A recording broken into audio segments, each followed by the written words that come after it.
Okay, this is video 412. Video 412. And today we're going to talk about factoring. We're going to talk about finding common factors. And then this is all going to lead up to something very important, something called the greatest common factor, which you'll see as GCF for a long time in mathematics for here to come. It's very important that you're able to find the greatest common factor, and a lot of times you'll see that as the GCF. But we've got to start with factoring first, and we'll work our way to that. This is another good example of why it's so important to know your multiplication tables or your times tables, and be really comfortable with those. Because if you're comfortable with those, you can find these factors very quickly. So let's take a number. Very simple. You can do this a couple different ways. Let's take the number 8. Okay, let's take the number 8. One way you can do this is you can do this like a tree. You'll see some people refer to a factoring tree. Well, what two numbers do you know can you multiply together to get 8? Well, you should know that 4 times 2 equals 8. So if 4 times 2 equals 8, then we can say 4 and 2 are factors of 8. So let's take these away here now. We know that, so we know that we're going to do a little tree here. We're going to go 4 times 2. So if we go 4 times 2, that equals 8. Now, what are the factors of 2? Well, 2 is... the only thing you can multiply together to get 2 would be 1 and 2. That would be the only thing you can multiply together. And so when we get to that point, when we say that this number is prime, it means nothing other than that number times itself would equal that. There's no other two different numbers that we can put together to equal that. It has to be that number itself and 1. So at that point, it's prime. It's not going to go any lower. But what about 4? Can 4 go lower? Well, yes, because 2 times 2 is 4. So, so that would be how you would make a factor tree. This could go much further if you had larger numbers. Let's just say you had the number 32. 32, well, what times what? Well, I'm going to tell you quickly. You don't need to necessarily be able to do this that quickly, but 8 times 4 is 32. Actually, if you wanted a bigger number, 16 times 2 is 32. Well, now 2 is prime. This is called prime, or we're already down to a prime. It cannot be factored anymore, so we say that it's prime. But 16 can be factored by 8 times 2. 8 times 2 is 16. Well, now we've got 2, it's prime. That one's prime already. We can't go any further with that. But we can still go further with 8. We can go 4 times 2. Well, now we got the 2 against prime. But then we got a 4, we can go 2 times 2. So you can go all the way down, like that with the factoring tree if you have, and of course numbers get much larger than that, you can even do. But anyway, that's part of factoring. So what I want to do is I want to find the factors of 15. Now, one way I could do it would be to do with my factoring tree. I could, what times what equals 15? Well, 3 times what? Times 5. That equals 15. Now, can I go any further with 5? Are there any two numbers besides 5 and 1 that would equal 5? No, there's not. So that's prime. What about 3? Are there any two numbers that could multiply together to give you 3 besides 1 and 3? No, there's not. So that's prime. So that's as far as you can go with that one. Okay. So if I went to the number 36, well, I know that 9 times 4 is 36. I know that 3 times 3 is 9. And I know that 2 times 2 is 4. And now that's as far as I can go with that one. So all of those numbers would be considered factors of 36. Okay, so let's look at something. If I wanted to get the factors of, let's go with the number 16. Another way to do this. So what numbers would divide evenly into 16 without any remainders? That's what you want to find out. So we know, and 1, of course we know, so 1 times 16 would equal 16. Okay? So what else would equal 16? Well, 2 times 8 equals 16. What else can equal 16? Another way to look at it is if this is 1 and 2, well, can 3 go into 16 evenly? No, so you can't do 3. What about 4? Ah, yes, 4 can go into 16. 4 times 4 equals 16. Okay? Then you can think, well, will 5 go into 16? Will 6 go into 16? Will 7 go into, so that's it. That's one way to think about how do you find the factors. The way that I draw these out sometimes is I think, well, 1 will go into 16. I know 2 will go into 16. 4 will go into 16. 8 will go into 16. And of course, 16 will go into 16. So all of those are factors of 16. One thing you can think about is the first number, this 1 multiplied by the 16, that's 16. This 2 multiplied by this 8 is 16. And then when you like one number more, the number except that times itself would be 16. So just various ways that you can find factors of 16. So let's try a few more examples. Let's go with the number 27. What times what will equal 27? Well, we know 1 will go into 27 because 1 times 27 is 27. So think, will 2 go into 27? No, 2 won't go into 27 evenly because this is an odd number. So a 2 is not going to go into it evenly. What about 3? Yes, 3 times 9. So we'll put 3 will go into it times 9 will go into 27. So let's go and put our 9 there.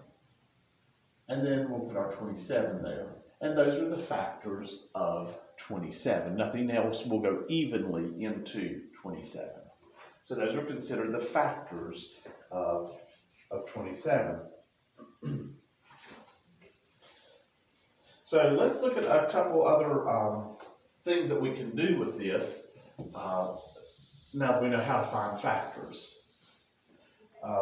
We can find common factors between two numbers. So let's take the number 12 and let's take the number 8. And I want to know what factors are common between 8 and 12. So let's first of all find the factors of 8. Well, the factors of 8, of course, are 1 and 8. Okay, 2 will go into 8. And it will go 4 times, 2 times 4, so 4 is a factor. So those are the factors of 8. 1, 2, 4, and 8. Okay, so we just don't get confused, you're going to draw a line right here. I'm going to put a little box. I don't want you to think it's a fraction or anything. Okay, so those are the factors of 8. 1, 2, 4, and 8. Now let's find the factors of 12. The factors of 12 would, of course, be 1 and 12. Now, 2 will go into 12, but 2 won't go just 4 times like we did down here. 2 times what equals 12? Well, 2 times 6 equals 12. And then there's another one that we're going to hear. 3 times 4 equals 12. So if you go 1 times 12, that equals 12. 2 times 6 equals 12. 3 times 4 equals 12. Now, of course, you could go on further 4, but 4 times 3 is the same as 3 times 4. 5 will not go into it equally, and then we're back up to 6 again. So those are all the factors, 1, 2, 3, 4, 6. 1, 2, 3, 4, 6, and of course 12. Those are your factors of 12. So now we have the factors of 8 and the factors of 12. Well, which ones are common between them? Which ones are the same? Now, we're not going to count the 1, but we don't need to count 1 as a factor. But the 2 is a factor, and the 4 is a factor. So if you said, what factors are common between 8 and 12, your answer would be 2 and 4. Those are the common factors between 8 and 12. Okay, so let's do another one on that.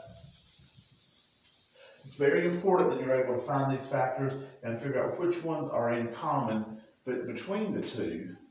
Let's go 24 and 18. Trying to find out some bigger numbers here.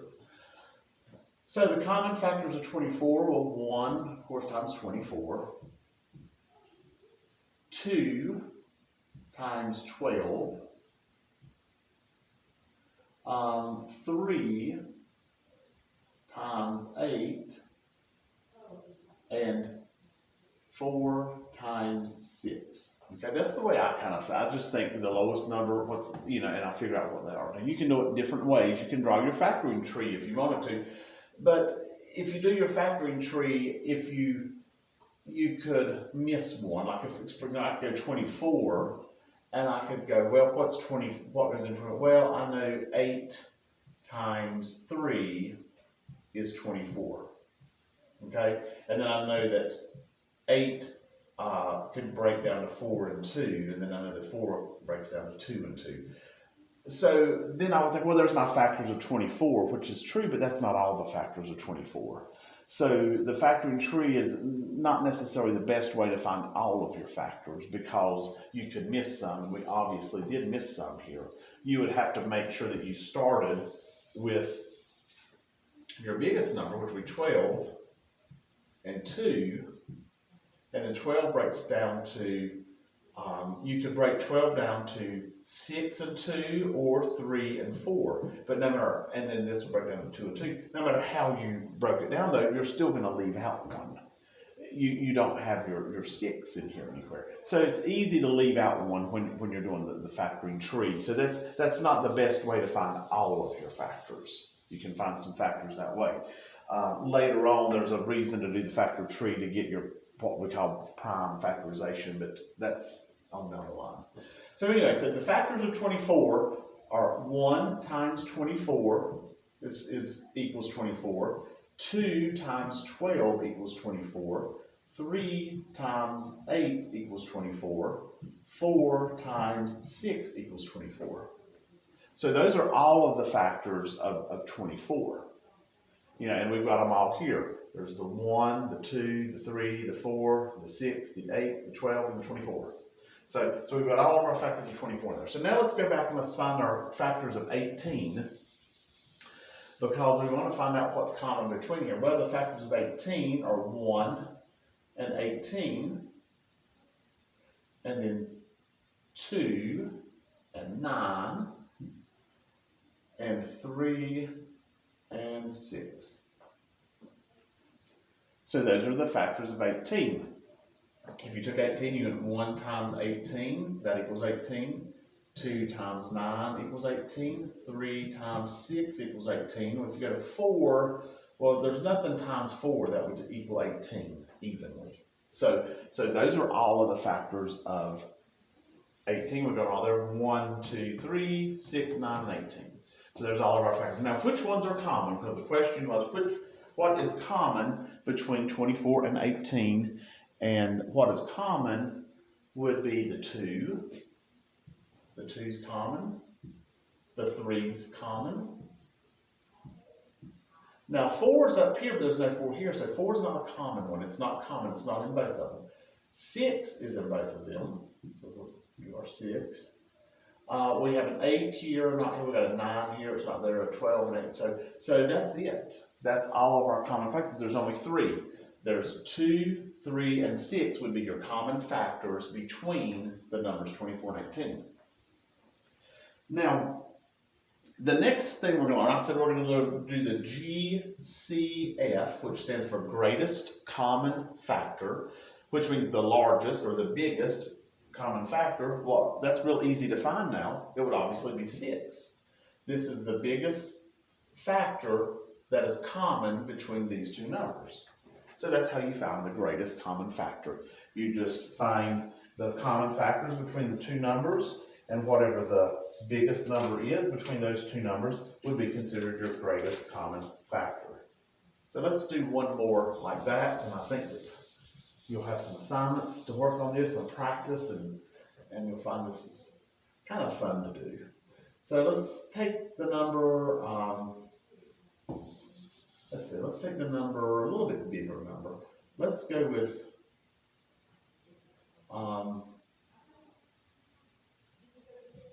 28, and let's go with 28 and 16. Let's try those numbers. So let's find the common factors between 28. Now 1 and 28, it was a factor. And what we're looking for is the greatest common factor between these two numbers. Okay?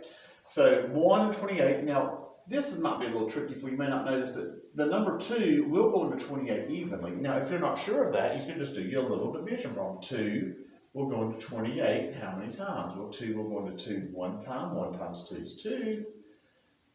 You subtract that 0, you bring down to 8. 2 will go into 8 4 times. 4 times 2 is 8. You subtract, it's 0, there's nothing to bring down, there's no remainder because we've got 0. 14. So 2 times 14 is 28. So there might not have been one here. We'll remove it, but 14. All right, now will 3 go into 28? No. Will 4 go into 28? Yes. 4 times what's 28? 4 times 7 is 28. Okay? And then that would be all of our factors of 28.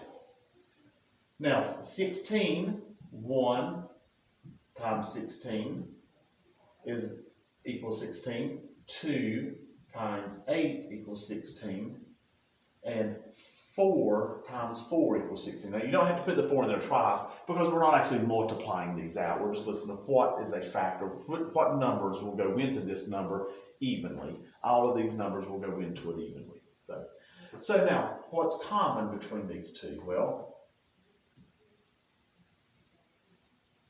the 2 is common, and the 4 is common. Well, that's the only 2 that's common. There's a 7 up here, but not down here. There's not a 14 down here. There's an 8 down here, but it's not up there. So the only 2 that are common would be 2 and 4. So the greatest common factor would equal 4. That's what the greatest common factor is between the numbers 28 and 16. So that's how you find your greatest common factor.